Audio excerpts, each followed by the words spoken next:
కొంతమంది ఏమనుకుంటున్నారంటే నా వల్లే వచ్చిందని అనుకుంటున్నారు. అసలు అది కాదు. ఏదైనా ఒక ఫంక్షన్ సక్సెస్ అవ్వాలంటే ఎవ్రీబడి దాని కంట్రిబ్యూషన్ ఇవ్వాల్సిందే. సో నేను అనేది ఏంటంటే ఇవాళ ఎలక్షన్ల ముందు ఆ ముగ్గురు ఎమ్మెల్సీలతో పాటు అనురాధ కూడా అనూహ్యంగా గెలిచింది ఆ రోజున ఎమ్మెల్సీగా 4వది.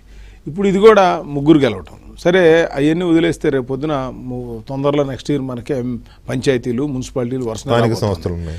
సో ఈ ఎలక్షన్లో ఈ 9 నెలల్లో మనం అడిగిన రెఫరెండం ఏంటి, మేము 9 నెలల్లో బాగా చేసామా లేదని అంతా మంచి రిపోర్ట్ ఇచ్చారు. దీన్ని ఓటమి నుంచి గెలవడం చాలా ఈజీగా, గెలుపు నిలుపుకోవడం చాలా కష్టం. ఈజీ కాదు అది.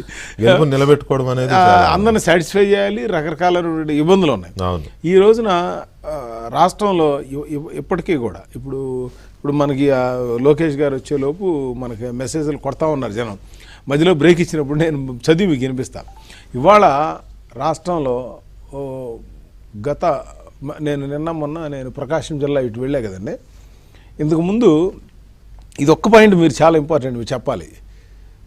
ఆంధ్ర రాష్ట్రానికి సంబంధించి కృష్ణా నీరు కనుక వరదల టైంలో మనం తీసుకుంటే, వరదల సముద్రంలోకి వేల క్యూసెక్లు వెళ్తే ఆ నీళ్లు కనుక మనం రైట్ కెనాల్కి కనుక వదులుకుంటే వాళ్ళు దాన్ని కూడా కౌంట్ చేసేవాళ్ళు. అంటే నీళ్లు మీరు అక్కడ కింద పారిపోతున్నారు సార్, అన్నం మిగిలింది తీసుకెళ్ళి అనాథాశ్రమంకి ఇవ్వడంలో తప్పులేదు కదా. అనాథాశ్రమంకి ఇచ్చామంటే నేను బిల్లు వేస్తానంటే ఏం కరెక్ట్? తీసుకెళ్ళి కుక్కలు చెత్తకుండీలు మున్సిపాలిటీలు ఎత్తి కరెక్ట్ కాదు కదా. రైట్ కెనాల్కి గత 5 సంవత్సరాలు 19 నుంచి 24 వరకు వాటర్ తీసుకుంటే అది కూడా కౌంట్ వేసి మనకి వదిలేసుకున్నారు సార్ రైట్. ఈ సంవత్సరం మనం రైట్ కెనాల్లో మనం వరదల సందర్భంలో కొన్ని వేల లక్షల క్యూసెక్ల కిందకి వెళ్ళినాయి కదా. ఈ సంవత్సరం మన ఉన్నటువంటి రామానాయుడు గారు కానీ ఉన్న ప్రభుత్వం కానీ లేదు వరదలు మీరెట్ట తీసుకుంటారు కౌంటు, కింద పోయేది మేము వదులుకున్నామంటే కేంద్ర జలసంఘ్ వాళ్ళు కూడా దాన్ని కృష్ణా ట్రిబ్యునల్ కూడా ఒప్పుకున్నారు దాన్ని. మరి కింద పోయేటప్పుడు కనీసం గ్రౌండ్ వాటర్ని పెరిగిద్ది, సముద్రంలో వదిలితే ఉపయోగం ఉందని. అంటే ఇంత చిన్న విషయాన్ని కూడా వాళ్ళు అభివృద్ధి విషయంలో పడుచుకోవాలా. అంటే పబ్లిక్ రైతులు అవ్వచ్చు, రకరకాలుగా స్ప్రింక్లర్ లేదా డ్రిప్ ఏదైనా అవ్వచ్చు, అదొక యాంగిల్. ఇంటర్లెక్చువల్స్ ఇవి అబ్జర్వ్ చేస్తారు. కృష్ణా వాటర్ ఏ విధంగా వెళ్తున్నాయి.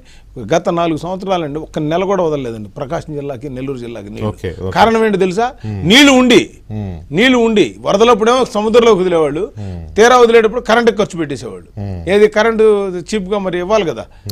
దాని గురించి ఇవాళ ఈ రాష్ట్రంలో ఈ 9 నెలల్లో సంక్షేమ కార్యక్రమాలు అవ్వచ్చు, లేకపోతే రేపు నుంచి నిన్న అసెంబ్లీలో కూడా రైతు బంధు కానీ లేకపోతే అమ్మఒడి సంబంధించిన మనం అమ్మ వందనం కానీ ఇవన్నీ కూడా పిల్లలకి ఇచ్చే 15,000 కూడా జనాలు నమ్మారు. ఇవాళ దరిదాపుగా ఒక్కొక్క పార్లమెంట్ ఒక్కొక్క ఎమ్మెల్సీ ఎలక్షన్లకు వచ్చేది 9-10 కాకుండా 30 కాన్స్టిట్యూన్సీలు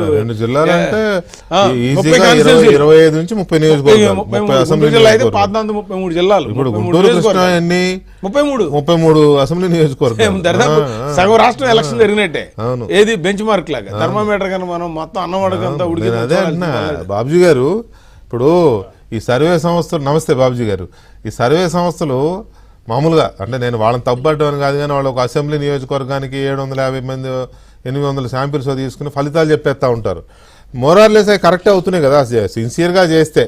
అంటే మళ్ళీ వచ్చిన ఫలితాలు